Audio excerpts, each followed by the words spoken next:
ফেব্রুয়ারিতে যে কাঙ্ক্ষিত নির্বাচন, সেই নির্বাচনে সারা দেশের মানুষ দীর্ঘ 18 বছর সঠিকভাবে তার ভোটটা দিতে পারেননি।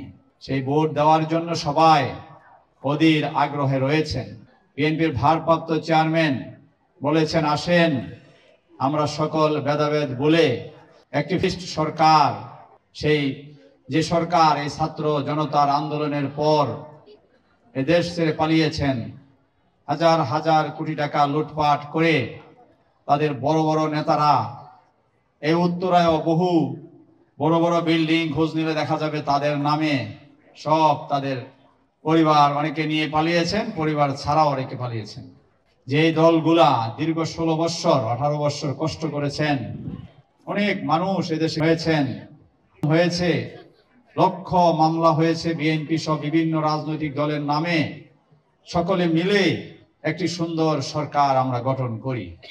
আসেন সকলে মিলে নির্বাচনে আমরা অংশগ্রহণ করি। অতএব আপনারা বিভেদ তৈরি না করে আসুন একসাথে একটি সুন্দর বাংলাদেশ গড়ার জন্য আমরা একসাথে কাজ করি। তারপরেও দু একটি রাজনৈতিক দল বিশৃঙ্খলা করার চেষ্টা করছে, নির্বাচনকে বিলম্বিত পিছিয়ে দেওয়ার চেষ্টা করছেন। তাদেরকে অনুরোধ করব, আপনারাও বিভিন্ন সময় নির্যাতিত হয়েছেন, আপনারা এগুলো ভুলে যায় না, ঐক্যবদ্ধ হন, গোলাপানিতে মাছ শিকার না করে নির্বাচনে অংশগ্রহণ করুন।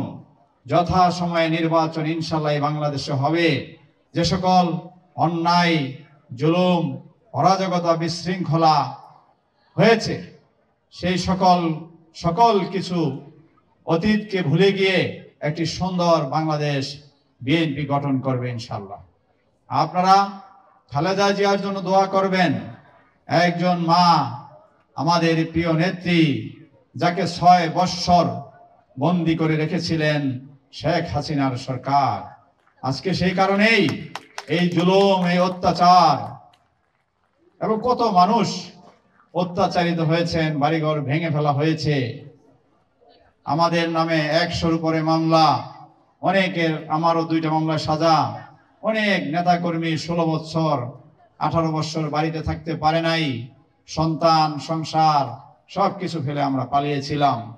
যাই হোক, এই দীর্ঘ আন্দোলনের পরে মানুষের মধ্যে আস্তে আস্তে যেই ক্ষোভ, সেই দানা বেঁধে একটি বিশৃঙ্খল পরিবেশ করেছিল শেখ হাসিনা, সেই পরিবেশ থেকে ছাত্র জনতার আন্দোলনের পরে বাংলাদেশে একটি সুন্দর পরিবেশ এখন বিরাজ করছে।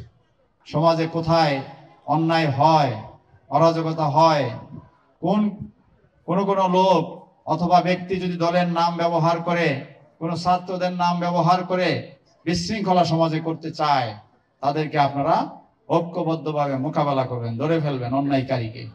আইন শৃঙ্খলা বাহিনী সমাজে রাস্তায় রয়েছে, সেনাবাহিনী আছে, একটি নির্বাচিত সরকার খুবই দরকার। নির্বাচনের মাধ্যমে যখন সরকার আসবে, তখন আপনি ওই দলের বা যারা বিরোধী দলে আসবে, ওই দলেরও আবার নেতাদেরকে আপনারা ধরতে পারবেন, কথা বলতে পারবেন যে সমাজে তো অন্যায় হচ্ছে, কাজ হচ্ছে না, রাস্তাঘাট ভাঙা সমস্যা, তখন আপনারা বলতে পারবেন। এজন্য একটি নির্বাচন খুব দরকার। সেই নির্বাচনের জন্য আপনারা প্রস্তুতি গ্রহণ করবেন এবং সবাই মিলে একটি সুন্দর দেশ গড়ার জন্য আপনারা আমাদেরকে সহযোগিতা করবেন।